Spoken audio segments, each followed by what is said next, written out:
साईनाथ महाराज की जय। श्री सच्चिदानंद सद्गुरु भरद्वाज महाराज की जय। गुरुदेव दत्त। సద్గురు శ్రీ సాయినాథుని యొక్క సన్నిధానంలో ఆచార్య చిత్ర భరద్వాజ మాస్టర్ యొక్క ఆశీస్సులతో ఈరోజు వ్యాస పూర్ణిమ సందర్భంగా మనమందరం ఇక్కడ సాయి మాస్టర్కి షోడశ పూజ చేసుకోవడానికి మనం ఉన్ముఖులయ్యాం. ఈరోజు ప్రత్యేకత ఏమిటి అని మనకు ఆలోచించాలి. మనందరికీ ఆది గురువు వ్యాస భగవానుడు. వ్యాసము కృష్ణద్వైపాయనుడు ఆయన పేరు. అంటే ఒక చిన్న ద్వీపంలో నల్లగా ఉంటాడు కాబట్టి కృష్ణద్వైపాయనుడు అంటారు. మహావిష్ణువు యొక్క అవతారం అంటారు. వేదాలని ఒక పెద్ద రాశిగా పోసినప్పటికీ అందులోని గ్రహించలేకపోయారు చాలా మంది ఋషులంతా కూడా. దాన్ని 4 భాగాలు విభజించాడు. అందుకని ఇక్కడ వేదాన్ని 4 భాగాలు విభజించాడు కాబట్టి, వ్యాసం చేశాడు కాబట్టి, అంటే సాగదీశాడు కాబట్టి వేద వ్యాసుడు అని ఆయనకి పేరు వచ్చింది. మరి ఈరోజు వ్యాసపూర్ణమైనప్పుడు అంత బాబా గుళ్ళకే ఎందుకు వెళ్తున్నారు, ఇది మూఢత్వం కదా అని ఇప్పుడు ఒక మెసేజ్ ఇచ్చాను. అంటే వ్యాస భగవాను పుట్టుకే ఏమిటి, భారతం ఏం చెప్పాడు అంటూ ఒక మెసేజ్ ఒకటి ఇచ్చారు ఇప్పుడే. జస్ట్ అందుకు ఆలస్యం. అసలు వేదవ్యాసుడు వేదాలు ఏం చెప్పారు అది మనం గుర్తించాలి. ఇక్కడ అందరూ సనాతన ధర్మం అంటున్నారు. మరి సనాతన ధర్మంలో ఉన్న అర్థం ఏమిటి? సనాతనం అంటే ఏమిటి? సనాతనము అంటే ఏంటి? ఎప్పటి నుంచో అది వస్తూనే ఉంటుంది, మార్పు లేనిది. అది సనాతన ధర్మం. మరి ఆ సనాతన ధర్మంలో ఏం చెప్పారు? భగవద్గీత ప్రమాణం తీసుకోండి. మరి భగవద్గీతలో ఏం చెప్పాడు? 5వ అధ్యాయం అనుకుంటా, నాకు గుర్తుంటే 5వ శ్లోకంలో ఎవరు ఏ సాంప్రదాయాన్ని పాటించండి మీరు, అందులో మీరు నిర్మలత్వం ఉందా, నిఖిలత్వం ఉందా, నిర్భయత్వం ఉందా అని పరిశీలించుకోమన్నాడు. ఈ 3 లక్షణాలు ఉంటే ఏ సాంప్రదాయమైనా కూడా సరైనది. రెండవది, ఈ 3 లక్షణాలతో కలిగి నువ్వు ఏ సాంప్రదాయాన్ని పట్టుకున్నా, ఏ రూపాన్ని ఆరాధించినా ఆ ఆరాధన నాకే చెందించబో చెప్పుకున్నాడా లేదా? అటువంటిప్పుడు బాబా గుడికి ఎందుకు వెళ్ళడం, ఈ గుడికి ఎందుకు రావడం లేదు, ఎందుకు రాకూడదు అని చెప్పడం అది అవగాహన లేని తరం. మనం వాటిని విమర్శించడం కాదు, అవగాహన లేని తరం. స్వామి వివేకానంద శ్రీకాకుళంలో మన ధర్మం ఏం చెప్పాడు? నా ధర్మం గొప్పదని చెప్పలేదు, హిందూ ధర్మాన్ని పాటించడం చెప్పలేదు. ఎవడు ఏ ధర్మాన్ని మతాన్ని పెట్టుకుంటారో ఆ ధర్మాన్ని సూచన తప్పకుండా పాటించన్నాడు. అది క్రైస్తవ మతమా, ఇస్లాం మతమా, ఇంక ఏ మతంలో కావచ్చు, ఏ మతంలో పాటించదు. ఆ మతంలో ఏం చెప్పారో దాని మీద సరిగా పాటించన్నాడు. అంతేగాని నా మతంలోకి రండి, నా జాతిలోకి రండి అని వివేకానంద చెప్పలేదు. మిగతా చెప్పారు మా మతం గొప్పది, మా సాంప్రదాయం గొప్పది అని చికాగోలో ప్రతి ఒక్కరు చెప్పారు. దాదాపు ఎన్నో దేశాలు పాల్గొన్నాయి. కానీ వివేకానంద చెప్పలేదు. చివరి స్థానంలో ఆయనకి ఉపన్యాసం చెప్పడానికి అవకాశం వచ్చింది. మరి వివేకానంద చెప్పిన మాట ఏమిటి? ఏ మతమైనా, ఏ ధర్మమైనా, ఏ కులమైనా, ఏ జాతి అయినా కూడా మనం అందరం మనుషులము, మానవత్వం కలిగి ఉండడము అనేది గుర్తించినప్పుడు వీళ్ళు పూజించకూడదు, వీళ్ళే పూజించాలని ప్రశ్న ఎలా వస్తుంది? అందుకే ఈ కలియుగంలో బాబా అవతరించింది. సనాతనంలో ఏమేమి చెప్పారో ఆ భావాలన్నీ కూడా ఒక్కొక్కరు ఒక భావం చెప్తున్నారు. అందుకని కులము, మతము, జాతి, వర్గభేదము లేకుండా అవతరణ జరిగింది. బాబా చెప్పాడు అన్ని దేవతా స్వరూపంలో నేనేం చెప్పాడు, అన్ని శాస్త్ర రూపంలో నేనే చెప్పాడు, అన్ని జీవుల రూపంలో నేనేమని చెప్పాడు. అంతేగాని ఈ రూపమే నేనని చెప్పలేదు. ఏమన్నా నేనే మార్గము, నేనే సత్యము, నేనే జీవం అన్నా. నేనంటే వ్యక్తి కాదు అక్కడ, అది మనం గుర్తుపెట్టుకోరు. ఇక్కడ వ్యాసుడంటే వ్యక్తి కాదు, అనంతమైన తత్వం కలిగిన స్వరూపం. ఇప్పుడు విష్ణువు అంటే ఏమిటి? విష్ణువు అంటే అనంతుడని అర్థం.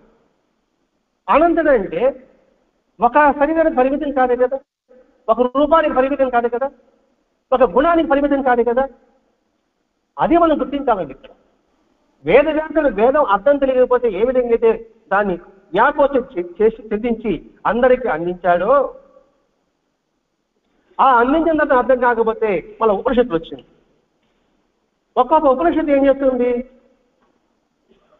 మనం అర్థం చేసుకుంటే, కఠోపనిషత్తు ఏం చెప్తుంది, నాకు ఆత్మదర్శనం కావాలని చెప్తుంది.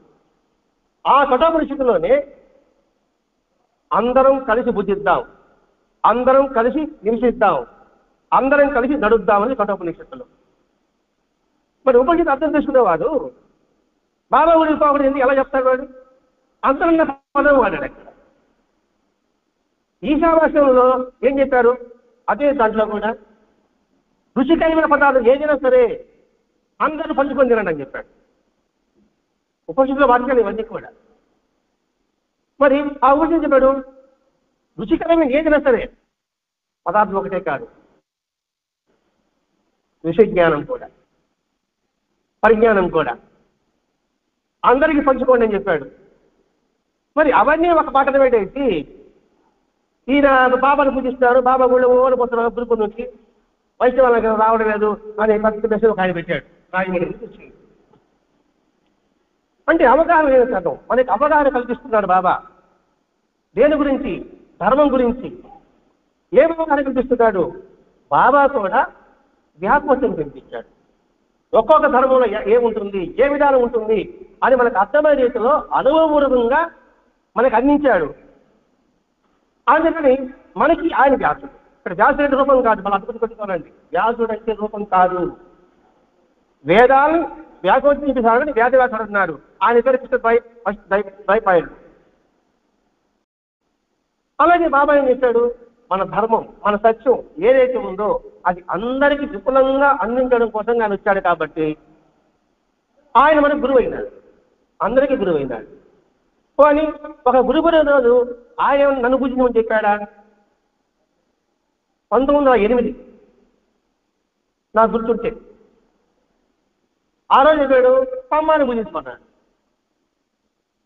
స్తంభాన్ని పూజిస్తాం బాబా, ఎందుకంటే పూజిస్తాము అని స్తంభాన్ని పూజించుకున్నాడు. అప్పుడు వెతుక్కున్నారు ఎందుకు ప్రత్యేకంగా ఇప్పుడు ఈరోజు ఈ ప్రత్యేకత దినం ఏంటి అనుకుంటే అప్పుడు తెలిసింది అనమాట, అది వ్యాస పూర్ణిమ అని. బాబా వ్యాస పూర్ణిమ చెప్పలే, ఈ రోజు స్తంభాన్ని పూజించున్నాడు అంతే.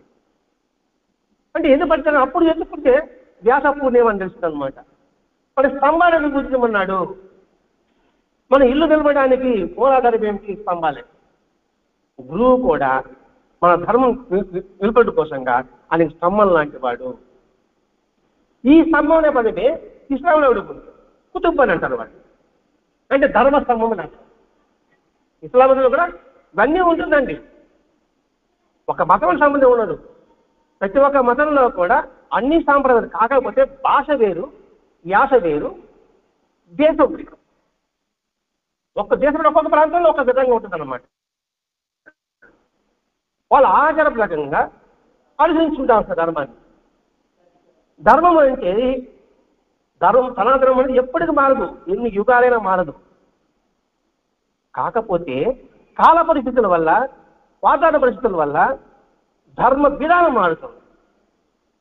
ఇప్పుడు మన దక్షిణ దేశంలో పూజారులంతా ఎలా ఉంటారు? ఎలా పూజ చేస్తారు?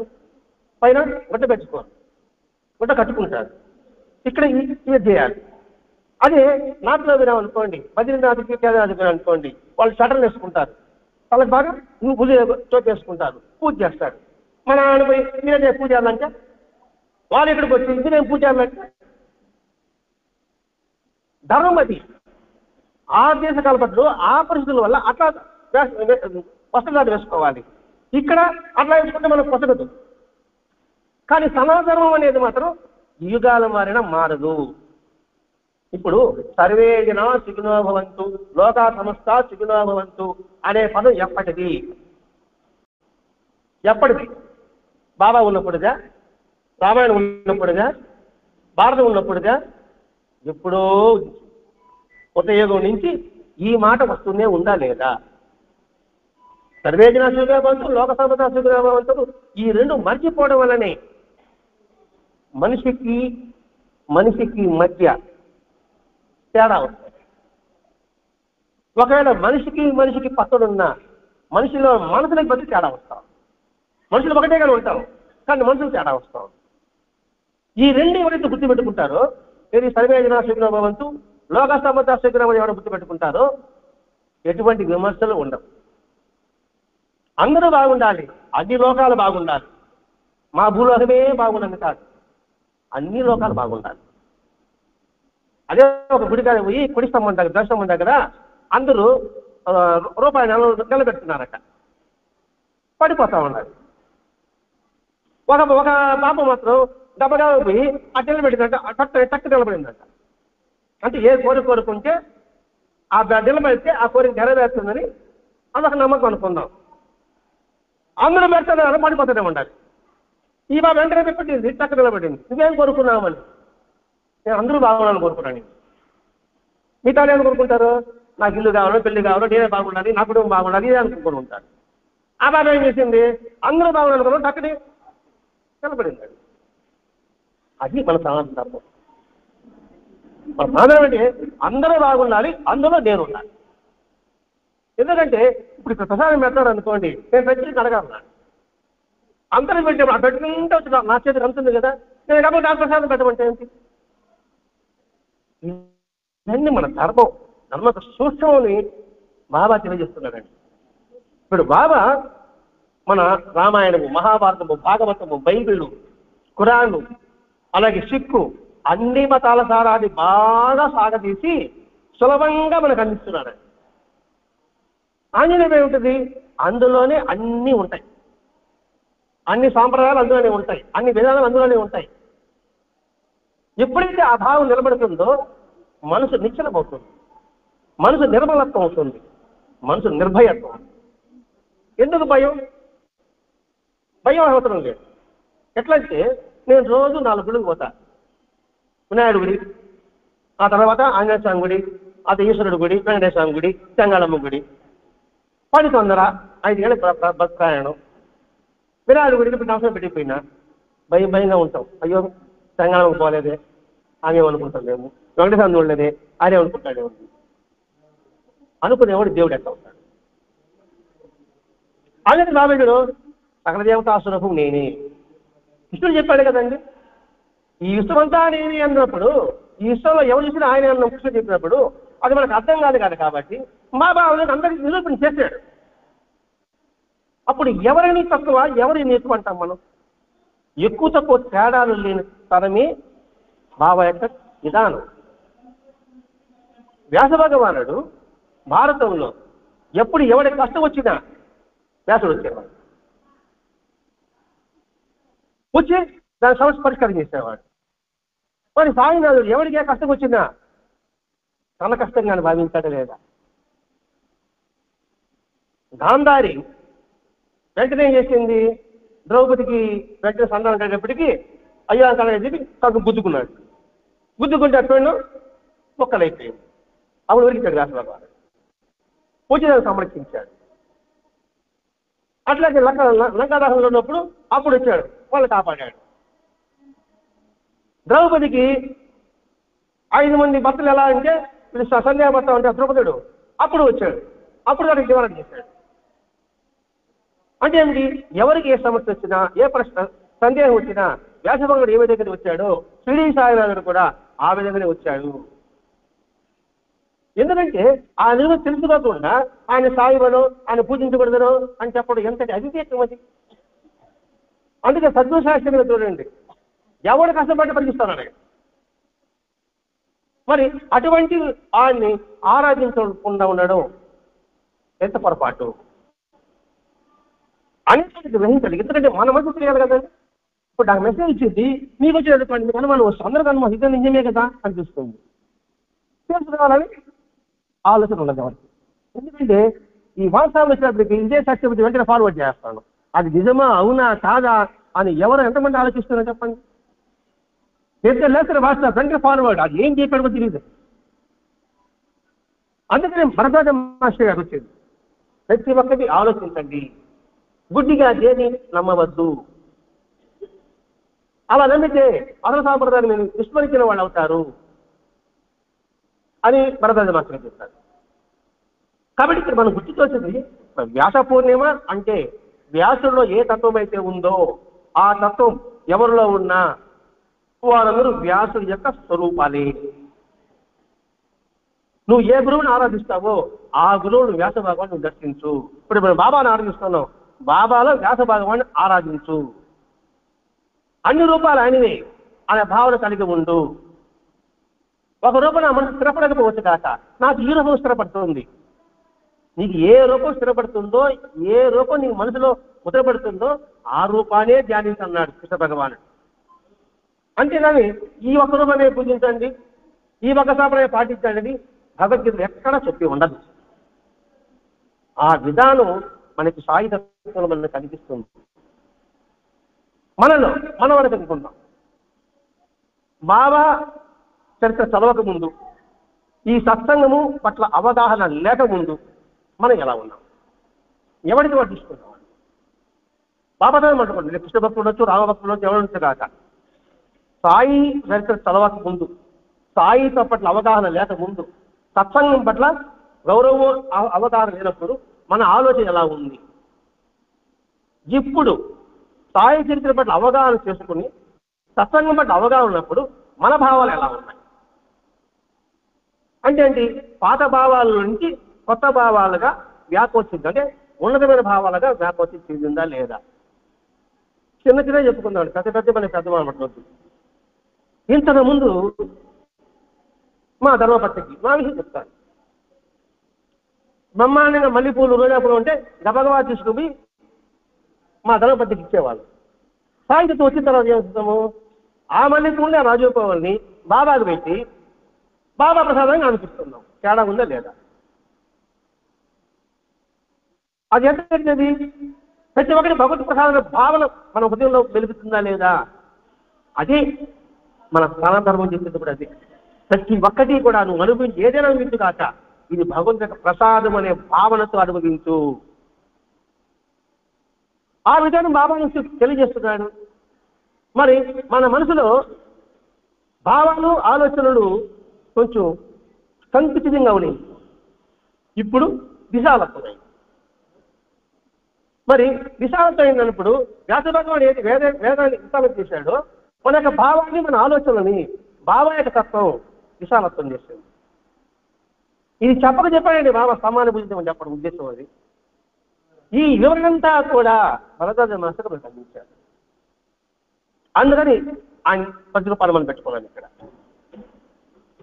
అంటే ఏమిటి, గ్లాస్ ఇదైతే పాయసం, ఆయన పాయసం గ్లాస్ అయితే పాయసం తాగలేదు, గ్లాస్ ఇస్తే కానీ పాయసం పోసుకోలేదు. గ్లాస్ అనే పాత్ర అంటే గ్లాస్ అయినా చూములు పోసుకుంటారా అని అన్న రాబోతున్నా నా కుండ ఉన్నాయి, కుండలో పోసుకుంటాం. ఓ పాత్ర ఈయనైతే అందులో పదార్థం భరద్వాజ మాస్టర్ గారు. ఎందుకంటే పదార్థం భరద్వాజ మాస్టర్ అంటుందంటే సాయి తత్వంలో నుంచి ఆ పదార్థం ఉంచాడు. అంటే ఏమిటి, ఈ పాత్ర అనేది ఎంతటి ఉన్నతమైనది, పరిశుద్ధమైనది, నిరాడంబరమైనది, స్వచ్ఛతమైనది, అది బాబా యొక్క ప్రతిరూపము. ఆ స్వచ్ఛమైన దాంట్లో పాయసం పోస్తేనే తినడానికి అనువుగా ఉంటుంది, తాగడానికి అనువుగా ఉంటుంది. అలా కాకుండా ముడిగిపడిన పాత్రలో పాయసం పోస్తే ఏమవుతుంది, తాగడానికి పనికిరాదు. అంటే మురికిగా ఉన్న పాత్రలు నకిలీ గురువు లాంటి వారు. అనుకుంటే నకిలీ గురువు అంటేనే వాళ్ళు మురికి పాత్ర లాంటి వారు. ఆ పాత్రలో వాళ్ళు చెప్పిన మాటల వల్ల మనిషిలో మలినం ఏర్పడుతుందే కానీ అందులో స్వచ్ఛత మాత్రం లేకుండా ఉంది. ఎవరి కూడా పరిశీలించుకోవాల్సిందే. ఇక్కడ మన గొప్ప అని చెప్పుకోవడం ఉద్దేశం కాదండి. బాబా ఏం చెప్తున్నాడో సాంప్రదాయం ఉంటే వివరించుకుంటున్నాం మనం ఇక్కడ. అటువంటి మహోన్నత వ్యక్తి ఈ పండుగను చేసుకోమని చెప్పాడు. బాబాకి ఏ పండుగను చేసి ప్రత్యేకంగా చెప్పలేదు.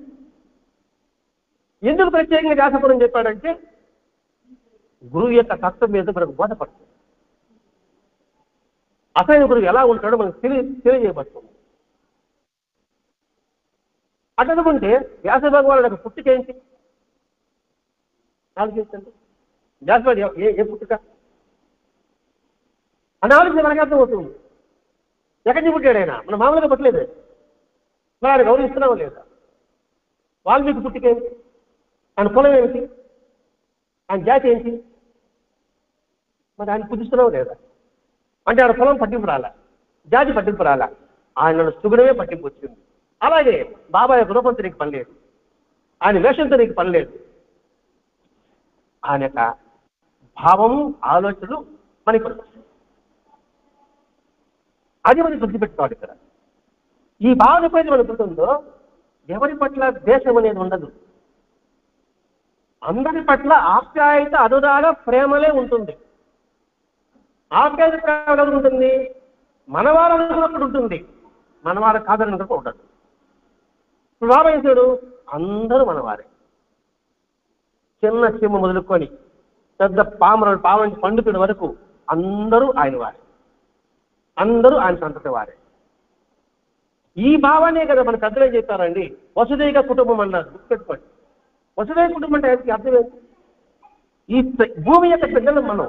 వసుంధర అంటే భూమి, వసుదైక కుటుంబం అంటే భూమి యొక్క కుటుంబం, పిల్లలు మనం. మరి ఈ భూమిలో నుంచి అందరూ జన్మించారు, సకల ప్రాణులు, 84 జీవరాశులు ఈ భూమి నుంచి ఉద్భవించింది. అందుకని సర్వజీవులు నేను అని చెప్పాడు ఆయన. అర్థం చేసుకోండి, గురించి చెప్పాలయన. మనమందరం ఒకే కుటుంబము, వసుదైక కుటుంబము అనే భావాన్ని నెలకొల్పడానికి బాబా వచ్చిందండి. బాబా వేషాన్ని చూసి, బాబా యొక్క భాషను చూసి ఆయన ముస్లిము, ఇస్లాం మత సాంప్రదాయం ఆయన అభివృద్ధి చేస్తున్నాడు. ఆయన భావాలు మనం వింటున్నాం. పోనీ ఆయన ఇస్లాం భావాలే అభివృద్ధి చేస్తుంటే ఆయన భగవద్గీత చెప్పాడండి. భగవద్గీతలో 4వ అధ్యాయం 34 శ్లోకంలో ఆయన చెప్పిన యొక్క నిర్వచనం, బాబా చెప్పిన నిర్వచనం ఇంకెవరు చెప్పలేదు. కాబట్టి 4వ అధ్యాయం చూసుకోండి. తద్విధి ప్రణిపాతేన పరిపరిస్థితిని సేవయా ఉపదేశ జ్ఞానం జ్ఞాన తత్వదర్శిన. ఈ శ్లోకానికి బాబా చెప్పిన అర్థం ఎవరు చెప్పలేదు. ఎంత సున్నితంగా, ఎంత విపులంగా చెప్పాడు. మరి ఆయన ఇస్లాం సాంప్రదాయం అంటామా? ఆయన 1918 అక్టోబర్కు 2 నెలల ముందు కూడా రామ విజయం అనే గ్రంథాన్ని చదివించుకొని విన్నాడు. మరి ఆయన ఇస్లాం సాంప్రదాయం అంటామా? ఏకనాగవాదం చదవమన్నాడు, విజయ సహస్రనామ పారాయణ చేయించాడు. ఆ పుస్తకం గురించి చెప్తాడు, ఈ గ్రంథం నాకు గుండె నొప్పి వచ్చినప్పుడు నేను దాన్ని గుండె మీద పెట్టుకున్నాను, నా బాధ నివారణ అన్నాడు. ఏ పుస్తకం? ఖురాన్ కాదు, బైబిల్ కాదు, ఇంకోటి కాదు, విష్ణు సహస్రనామ పారాయణ పుస్తకం. మనం ఏ మతం వాడు అంటాం మనం? ఇవన్నీ ఆలోచించకుండా వెరివిడిగా ఉంటుంది. టీవీలో ఒక ఇంటర్వ్యూ వచ్చిందండి, ఈ చెప్తా ఇంటర్వ్యూ వచ్చింది. అందరూ సార్ టీవీలో 5 ఆర్డర్లు ఇస్తారండి అన్నాడు. ఇవి కూడా చెప్పేవాడు. ఎప్పుడైనా చూశాడా? వీళ్ళు ఎన్ని ఆర్డర్లు ఇస్తారు? 4 ఆర్డర్లు ఇస్తారు. అది 5 ఆర్డర్లు ఇస్తారండి అంటాడు. ఆయన పెద్ద స్వామి కూర్చున్నాడు, వ్యాసం వేసుకోడు. ఇక్కడ వాటి విమర్శనమే కాదు, దేశం మనం బతుకోవాలి, ఆత్మ పరిచయం చేసుకుంటున్నాం, మనకు మనం ఆత్మపరిచయం చేసుకోవాలి. అంటే క్షుణ్ణంగా ఏదైనా తీసుకుని మాట్లాడు. కూడా ఎక్కడ చెప్తారు? మీ గురించి ఏం తెలియకుండానే వీళ్ళు రికార్డింగ్ చెప్తే అది ఏం అర్థం ఉంటుంది? తెలుసుకొని మాట్లాడితే దానికి అర్థము పరమార్థం 2 ఉంటుంది. అందుకని సత్సాంగత్యము, సద్గంధ పఠన, సద్గురు సేవ, ఈ 3 మనకి బాబా చెప్పాడు. సద్గంధ పఠనము, సద్గంధం అంటే ఏది? మన ప్రశ్న. మంచి గ్రంథం అని ఏది? మంచి గ్రంథం అంటే అన్ని గ్రంథాలు బ్రహ్మాండంగా కనబడతాడు. ఒకటే, ఏ గ్రంథం అయితే మనల్ని సంస్కరిస్తుందో అది సత్సంగం. మనం సంస్కరింపబడాలి. మనం ఉత్తేజపరచడము, భావోద్వేగం చేయడము, ఒక టెర్రర్గా ఉండడము, టెర్రరిస్ట్గా మారడము ఆ గ్రంథాలు కాదు సద్గ్రంథాలు. మనల్ని ఉత్తమైన సంస్కారం వైపు ఏదైతే తీసుకెళ్తుందో అది మాత్రమే సద్గంధము. అందుకని బాబా నిత్యము సద్గంధ పారాయణ చేయించాడు. దాని అంతగా పెట్టుకున్నాడు భరద్వాజ మహర్షి గారు. అందుకే ఆయన మొట్టమొదటి భరద్వాజ మహర్షి గారు బాబా గురించి చెప్పలేదండి, గురుజన గురించి చెప్పలేదు. ముందు ఏది నిజం, మతం ఎందుకు, విజ్ఞాన వీక్షకులు, ఈ గ్రంథాలు రాశారు మహర్షి గారు. సైన్స్ ప్రకారం కూడా ఆధ్యాత్మికత సైన్స్ ఒకటే. సైన్స్ ఇప్పుడు పుట్టింది. ఈ స్పిరిచువల్ అనేది ఎప్పుడో కొన్ని హృదయ గురించి పుట్టింది. అందులో ఈ సైన్స్ పుట్టింది. అప్పుడు ఏది ఏది ఏది ముందు ఏది వెనక? సైన్స్ ప్రమాణంగా తీసుకుంటాం. తీసుకో. ఈ సైన్స్ ఇప్పుడు చెప్పింది పురాతనలో మన మనుషులు ఎప్పుడో చెప్పారు. కొత్తగా ఏమని చెప్పారు, దాని నుంచి నేను చెప్తున్నాను ఇక్కడ.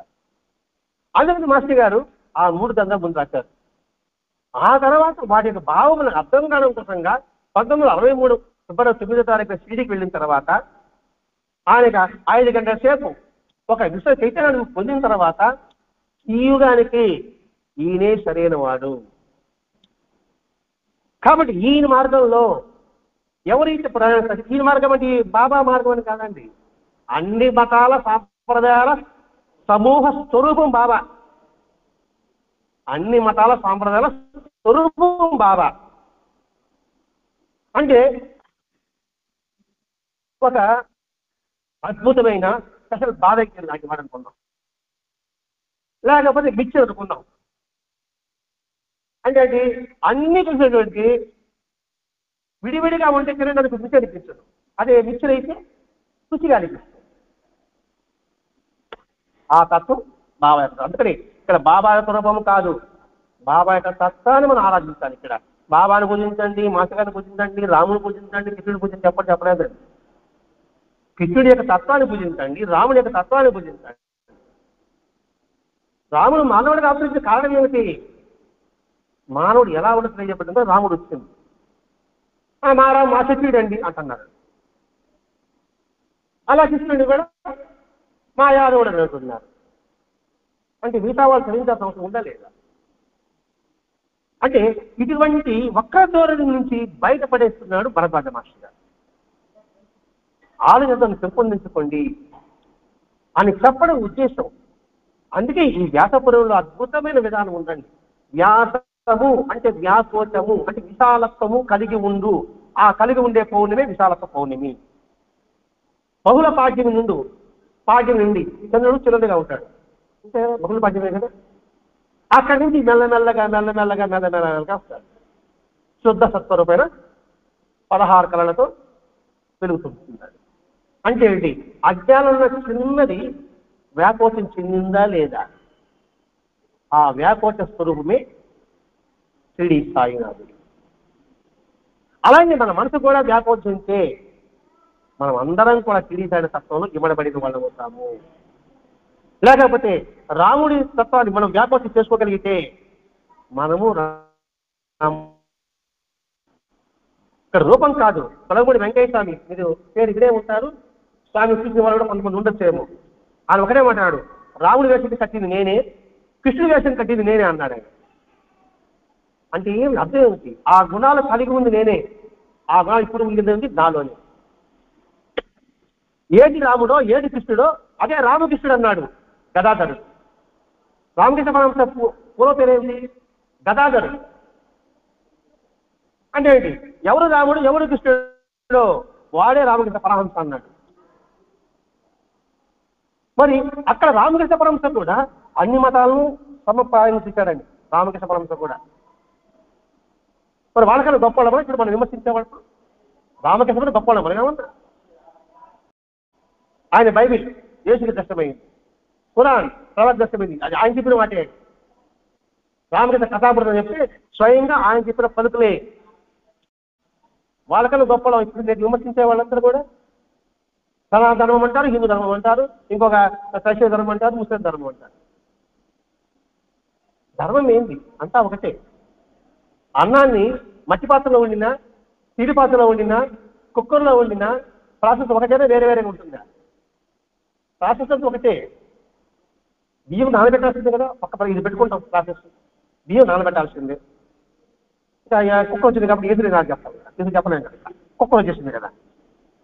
కుక్కర్లు నానబెట్టుకుని తినేస్తామా? చేస్తారమ్మా. కాబట్టి నానబెట్టి ఒకటి పెట్టుకుంటాం, లేకపోతే నానబెట్టడం ఎదురు పెట్టబడి ఎదురు పెట్టాడు. ఇప్పుడు ఎలక్ట్రిక్ వస్తుంది కదా, ఎదురు పెట్టాడు కానీ అని అంటారు మీరు. నానబెట్టడం ఒకే విధానం, మార్పు మతం కాదు. అలాగే ధర్మం కూడా మార్పు ఉండదు, ఒకే ధర్మం, ఒకే సత్యం. ఆ ధర్మ సత్యాల్లో పయనించడమే ఈ వ్యాస పూర్ణమి యొక్క ఉద్దేశము. కాబట్టి ఆ సత్యధర్మంలో మనం ప్రయాణం సాగించడం కోసంగా సాయి మాస్టర్ని హృదయపూర్వకంగా వాళ్ళని ఆహ్వానించి 16 ఉపచారాలతో పూజ చేయడం. 16 ఉపచారాలతో 16 కల్పంలో ఏ విధంగా అయితే అద్భుతంగా ఉంటాడో ఈ 16 ఉపచారాలు చేసుకుంటుందో మన మనసు కూడా అద్భుతంగా ఉంటుంది. ఇక్కడ షోడశోపచార పూజ అంటే ప్రత్యేకత ఏమి లేదండి. మన ఇంటికి ఒక అతిథి వస్తే ఏ విధంగా చేస్తామో అదే పూజ. అంటే ఏమిటి, మన ఇంటికి వచ్చిన అతిథిని కూడా ఇలా కాకుండా మానసికంగా కూడా ఆ విధంగా భావించండి అని చెప్పడం ఉద్దేశం అండి. రండి, కూర్చోండి, కాళ్ళు కడుక్కోండి, నీళ్లు తాగండి, స్నానం చేయండి, కొత్త గుడ్డలు కట్టుకోండి, ఇవన్నీ మనం చేస్తాం కదండి. భోంచేయండి, తాంబూలం ఇవ్వండి, చూస్తాం కదండి. అంటే అదే మనం ఇప్పుడు ఆ సాయి మాస్టర్ని మనం ఇక్కడికి ఆహ్వానించి వారు మన ఎదురుగా ఉన్నారు, వారు మన మీద దయతో ఈ రూపంలో కూర్చుని ఉన్నారు. అందుకే బాబా కూడా పటం అంటే పటం రూపంలో కూడా నేను నిరూపించాడు బాబా. అప్పుడు ఇది పటం అంటామా, మనమే దయచేసిన స్వరూపం అంటామా? అంటే ఏంటి, అణువణువునందు కూడా నువ్వు అడుగులో కూడా భగవతత్వాన్ని అనుసంధానం చేసుకుంటూ జీవితం గడపడమే సాధన. సాధన ప్రత్యేకంగా ఏదో ఒక జీవితంలో ఒక భాగం కాదు, నిరంతరము జరిగేదే సాధన. నిరంతరం భగవత్ ప్రయాణంలో సాగించడమే సాధన. ఎలా మన పనులు ఉద్యోగం ఉంది, వ్యాపారం ఉంది, సంతానం ఉంది, కుటుంబం ఉంది, పిల్లలు ఉంది, ఎలా చేయగలుగుతామండి?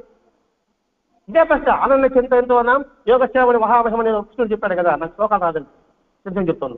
ఆనంద చింతన చేసి కాపాడని చెప్పాడు కదా. అంటే ఆనందం ఏంటి, రోజు రామారామకృష్ణ అనుకోవడం కాదు, నిరంతరము మన చెప్పే పనిలో కూడా దైవత్వాన్ని దర్శించడము. ఇప్పుడు నీళ్ళు తాగుతున్నాం అనుకోండి, మామూలుగా నీళ్ళే కాదు, ఇది గంగాజలం. ఆ గంగాజలం మన భూమి రావడానికి ఎంతమంది కృషి చేశాడు? భగీరథుడు కృషి చేశాడా? మరి ఆ భారాన్ని భరించలేకపోతే శివుడు మోసాడా? శివుడి యొక్క జటా నుంచి వచ్చింది కదా, అది చిన్న భావంతో అయితే అత్యర్థము. మన ఆహారం తీసుకుంటున్నాం, ఇది భగవంతుడికి నైవేద్యం అనుకుంటే అది ప్రసాదం. నేను సమాజ సేవ చేస్తున్నా కాదు, ఇది భగవంతుడి సేవ అనుకోండి. మరి ఇవన్నీ అన్వేషిస్తారు కాక అది చెప్పడం బాబా యొక్క ఉద్దేశం అండి. కాబట్టి ఈ పూజ మానసికంగా కూడా చేయొచ్చు. పదార్థాలు ఏమి లేక వస్తువులు ఏమి లేకపోయినా కూడా మానసికంగా కూడా చేయొచ్చని భరద్వాజ మాస్టర్ గారు ఈ షోడశోపచార పూజా విధానాన్ని మనకి అందించారండి.